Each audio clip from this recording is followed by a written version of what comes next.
हे बघा, हा जंगलात वाघ राहतो. अजून इथे इन्सेक्ट्स आहेत, इथे स्नेक्स आहेत खूप सारे. आणि तुम्हाला दाखवू का, हा तर खरंच स्नेक दिसतो. हो का, मस्त आहे का ती. किती छान आहे. वाव,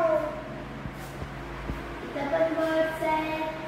आता हे खूप चांगलं आहे आणि तुम्ही आता आंबा घाटात पण येऊ शकता आणि बघू शकता. हे बघा, इथं आता इथे एक व्हिडिओ ते पण चालू झालेला आहे. हा माझा व्हिडिओ तुम्हाला आवडला असेल तर लाईक, शेअर आणि सबस्क्राईब करा. थँक्यू.